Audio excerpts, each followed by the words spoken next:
দীর্ঘদিন লিভ-ইনে থাকার জন্য কিভাবে নৃশংসভাবে মরতে হলো একজন প্রেমিককে। আসুন আজকে সেই নিয়েই কিছু বলবো। হয়তো আপনারা অনেকেই এই বিষয়টি সম্পর্কে সোশ্যাল মিডিয়া থেকে জেনেছেন। আমি আপনাদের সামনে কিছু জিনিস তুলে ধরবো। সেটা হচ্ছে এই সমাজের মেয়েরা যেভাবে আইনের অপব্যবহার করছে এবং তাদের হাতে আইন থাকার জন্য যেভাবে একটার পর একটা বিধ্বংসী কর্মকাণ্ড ঘটিয়ে চলেছে, সেই হিসেব রাখতে হলে আমি নিজেই একজন নারী হিসেবে লজ্জিত বোধ করি, কারণ এই সমাজে আমিও একজন নারী নামেই পরিচিত।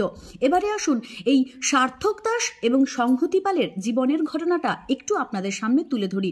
ছবিতে যাকে দেখছেন উনি হলেন সার্থক পাল। উনি পেশায় একজন ফটোগ্রাফার।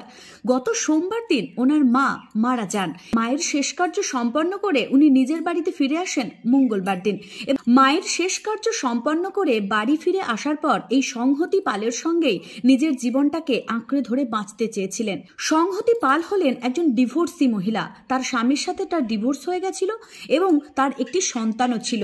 সন্তান সহ একজন ডিভোর্সি মহিলাকে পরম আদরে পরম যত্নে ফ্যামিলি হিসেবে মেনে নিয়েছিল এই সার্থক, এবং সেটাই তার কাল হয়ে দাঁড়ালো।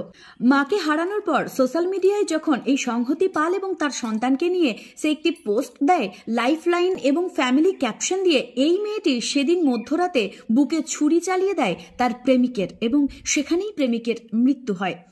জানেন এই সার্থককে কেন খুন হতে হয়েছিল? এর কারণ হচ্ছে একটি নিউজ পেপারে দেখলাম, সেখানে স্পষ্টভাবেই লেখা আছে এই মেয়েটি ছিল উচ্চাকাঙ্ক্ষী, অর্থাৎ তার প্রচুর টাকা দরকার ছিল, যার দরকার ছিল পার্টি, বিলাসবহুল বাড়ি গাড়ি সমস্ত কিছু। এমনটাও নিউজ পেপার থেকে দেখতে পেলাম যে এই মহিলা ব্র্যান্ডেড কোম্পানির মদ্যপান করতেন। ভাবছেন তো মহিলা হয়ে মদ্যপান, তাও আবার হয় নাকি? হয়, এই সমাজে সব হয়। নারীরা এখন এমনই বিধ্বংসী হয়ে উঠেছে, তাদের আর অবলা বলাটা সাজে না। যে সমস্ত মানুষেরা মনে করেন নারী দুর্বল, নারী অবলা, তারা এই সংহতি পালদের চিনে রাখুন। এরা সমাজের কোনায় কোনায় ঘাপটি মেরে লুকিয়ে বসে আছে আইনের অপব্যবহার করে এই পুরুষগুলোকে নির্যাতন করবে বলে। একটার পর একটা পুরুষ মানুষ হেনস্থা হয় এই সংহতি পালদের মতন মেয়েদের জন্য। আমি আর মেয়ে হয়ে আজকে এইটুকু দাবি করতে চাই, এর সঠিক বিচার হওয়া উচিত। কারণ একটি নারীর জন্য যেভাবে নিরীহ পুরুষদের ওপর অত্যাচার হচ্ছে তা সত্যিই বন্ধ হওয়া উচিত এবং এর বিরুদ্ধে আইনি পদক্ষেপ নেওয়া উচিত।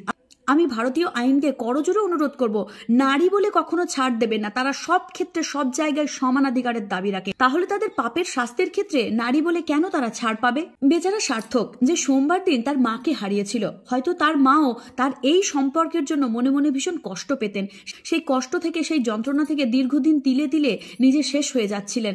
সার্থক দাসের মা হয়তো বারংবার বারণ করেছিলেন যে একটা সন্তান আছে এরকম কোনো মহিলার সাথে সম্পর্কে না জড়াতে, কিন্তু ভালোবাসার বন্ধন এতটাই ওর মধ্যে জেঁকে বসেছিল যে বন্ধু বান্ধবের কথা, মা বাবার কথাকে অগ্রাহ্য করেছিল সার্থক, এবং যার পরিণতি হয়েছে ভয়ঙ্কর মৃত্যু।